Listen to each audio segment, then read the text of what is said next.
ਨਹੀਂ ਤੇ ਹਿੰਦੁਸਤਾਨੀ ਹੋ ਤੁਸੀਂ। ਅਫਗਾਨਿਸਤਾਨ ਦਾ ਇਸਤੇਮਾਲ ਕਰਦਿਆਂ ਆ ਤੁਸੀਂ ਪਾਕਿਸਤਾਨ ਦੇ ਇਲਾਕਿਆਂ ਨੂੰ ਵੀ ਅਫਗਾਨਿਸਤਾਨ ਦਾ ਹਿੱਸਾ ਕਰਾਰ ਦਿਲਾਉਣ ਵਾਲੇ ਨਕਸ਼ੇ ਜਾਰੀ ਕਰਵਾ ਸਕਦੇ ਹੋ, ਤੇ ਪਾਕਿਸਤਾਨ ਖਾਮੋਸ਼ੀ ਦੇ ਨਾਲ ਤੇ ਨਹੀਂ ਪਾਏਗਾ।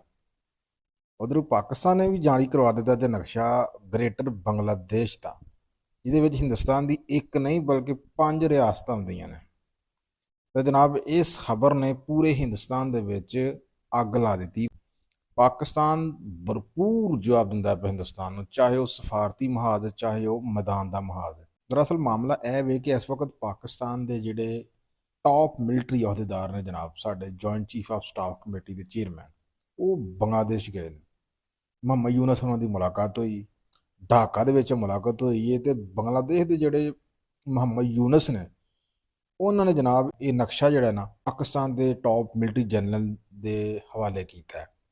ਤੇ ਇਹਦੀ ਤਸਵੀਰ ਖਿੱਚ ਕੇ ਤੇ ਬਾਅਦ ਚ ਉਹਨੇ ਆਪਣੇ ਸੋਸ਼ਲ ਮੀਡੀਆ ਅਕਾਊਂਟ ਤੇ ਵੀ ਸ਼ੇਅਰ ਕੀਤੀ ਹੈ, ਜਿਹਦੇ ਵਿੱਚ ਗ੍ਰੇਟਰ ਬੰਗਲਾਦੇਸ਼ ਜਿਹੜਾ ਨਾ ਉਹਦਾ ਨਕਸ਼ਾ ਦਿਖਾਇਆ ਗਿਆ ਹੈ। ਤੇ ਉਹ ਗ੍ਰੇਟਰ ਬੰਗਲਾਦੇਸ਼ ਦੇ ਵਿੱਚ ਹਿੰਦੁਸਤਾਨ ਦੀਆਂ 4 ਤੋਂ 5 ਸ਼ਮਾਲ ਮਸ਼ਰਕੀ ਰਿਆਸਤਾਂ ਜਿਹੜੀਆਂ ਨਾ ਉਹ ਸ਼ਾਮਲ ਨੇ।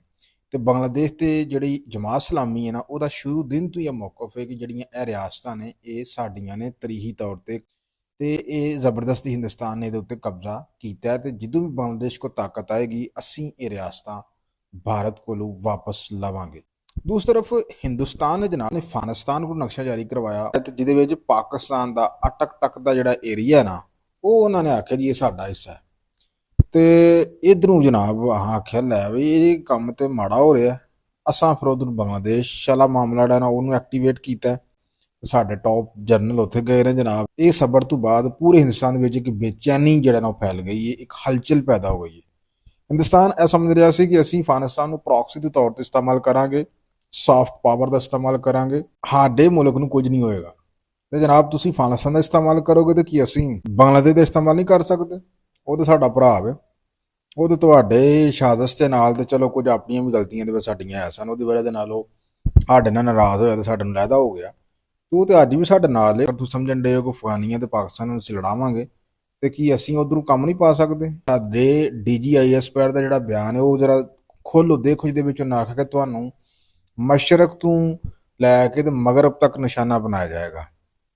ਤੁਸੀਂ ਸਾਡੀ ਮਗਰਬੀ ਸਰਹੱਦ ਨੂੰ ਉੱਥੇ ਗੜਬੜੀ ਪੈਦਾ ਕਰੋਗੇ ਜਨਾਬ, ਅਸੀਂ ਤੁਹਾਡੀ ਮਸ਼ਰਕੀ ਸਰਹੱਦ ਦੇ ਵਿੱਚ ਗੜਬੜੀ ਪੈਦਾ ਕਰਾਂਗੇ।